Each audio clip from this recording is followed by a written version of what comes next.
Alright guys, hello again, welcome back to our video. In this one, I'll be trying to see if any ARMA 3 Milsim units looking for a pilot.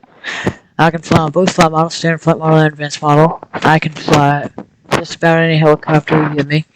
I can do low level confined space, I can do faster open, high level hovers, I can engage targets from a distance and Apache and whatnot. I can do about anything you want me to do.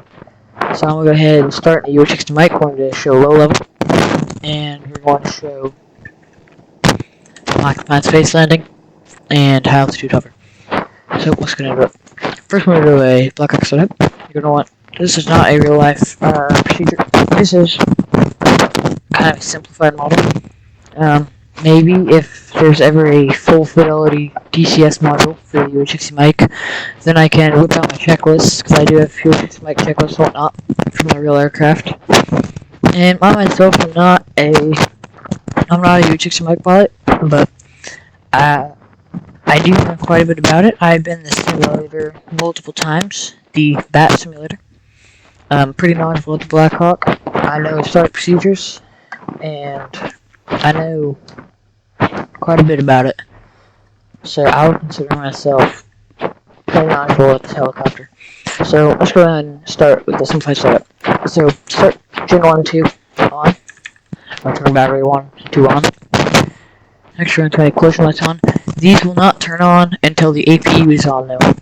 So to do that, we're going to turn the fuel pump to APU boost. Then we're going to turn the APU control on. And then the APU on. We're going to wait for the APU to turn on.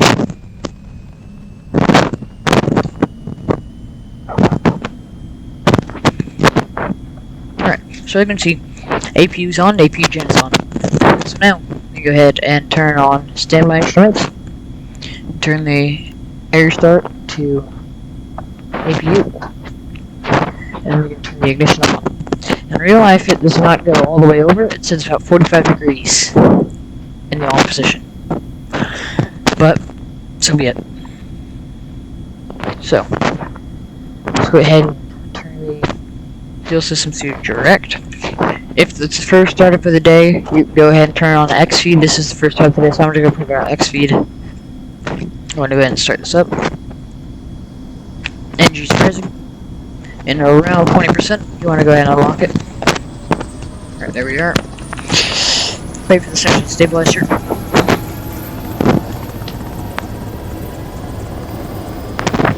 And, alright. Go ahead and turn on engine 1 starter. You want to start engine 2 first. Unlock. Wait for the section to stabilize.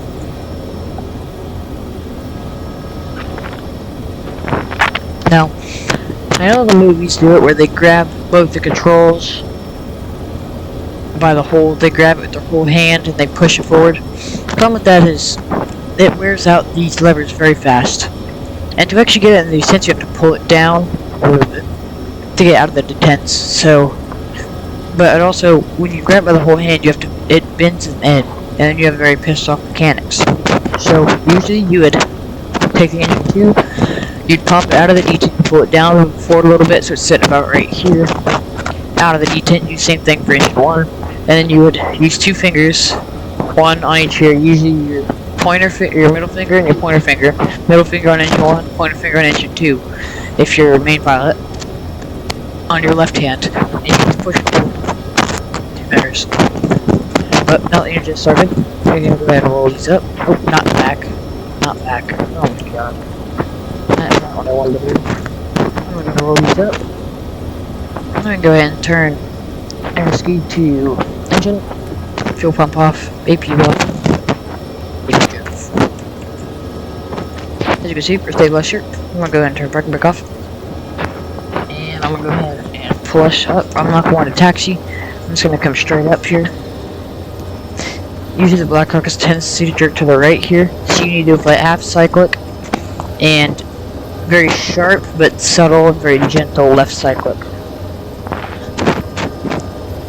Right when the wheels come up, or else you'll roll right very rapidly. Now we're up.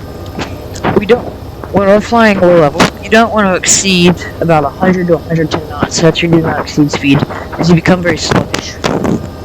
So, in order to not become sluggish, we stay below. We stay right at 100 knots or below. We don't exceed 100 knots, unless it's something very serious. And if we're doing high altitude, like by high altitude I mean like 1 to 2,000 feet, and there's no terrain or nothing that we're gonna have to worry about, we're gonna have to sharply turn to get out of the way. I think we'll go about 100 to 110, but within a way 100's here do not exceed around 100, because it becomes sluggish. Alright, I'm going to go ahead and land right up here. Try my low level, or my confined space.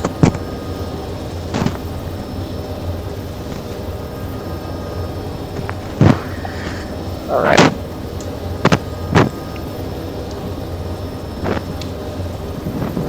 Picked up my LC on the left there. And by the way, this is uncut, no editing. I don't edit. Oh, that's bridge strike.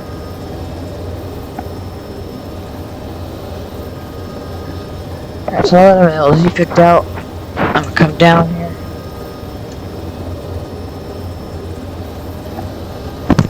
And I'm going to lower this, lower my speed. Let's go ahead and come in right here. This is kind of urbanized area landing, urban ops, somewhat urban ops. I'll live on here.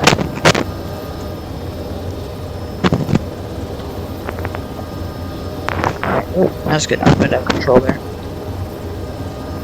I found that in this game, the rotor disc on the Blackhawk is very large. It's usually not so. See if we hit that tree over there? I've seen that happen sometimes. It's very inconsistent, it's very large. I don't know if that's scripting or what. But I also have track arrow that I can use. I'm not using it right now, but I do have it that I can use. And it is set up. Alright. As you can see, right in the middle, nowhere near anything else. I'm going to try a bit more confined space. Let's go and pull up. I'm going to do an assault takeoff. That's about 10 degrees nose down, 10 to 15 degree nose down, and about 60 to 65 collective. And we're going to gain speed very rapidly and go into our low level. Now, right there on the right, that's where I'm going to land next. I'm going to come over these trees here. I'm coming to a hover right here. Now, be careful not to go into RBS. That probably would have just happened right there. But, coming on the right here, pulling out this LC, we'll let me down, right, so that I can see. Alright, let's come down now. Launch that light pole right underneath me. Just gonna kind of bring her down nice and slow. Once we're over our spot here, we're gonna do a somewhat high altitude hover here. We're gonna hover. We can also go ahead and click. Well, I'll show you once we're on the ground. But it's pretty much the auto hover button. Most people think you just click hover. That's one way to do it. But also this right here, that's your flight director button. That turns on the flight director. And then you click that, well, you're in a somewhat of a hover. That will engage auto hover. And you engage altitude hold whatever you want. But this is your go around button. So if you click this, it will put you at 70 knots. So if you're flying level and you go into bad weather or anything, or if you need to do a go around, bad weather, go around.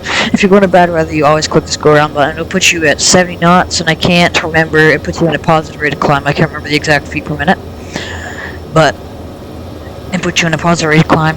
And if you need to go around, do that as well. I believe it's a 1,300 foot rate of climb, somewhere around 1,000 feet a minute. And this is your trim release right here. And then, yep. So let's go and pull up again. As you can see, nowhere near any of these other buildings. Perfectly executed. And 2 scope pilots, you can fit 2 Blackhawks easily in this area right here.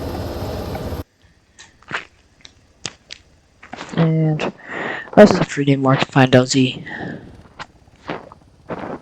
I'm thinking that right down there. One of these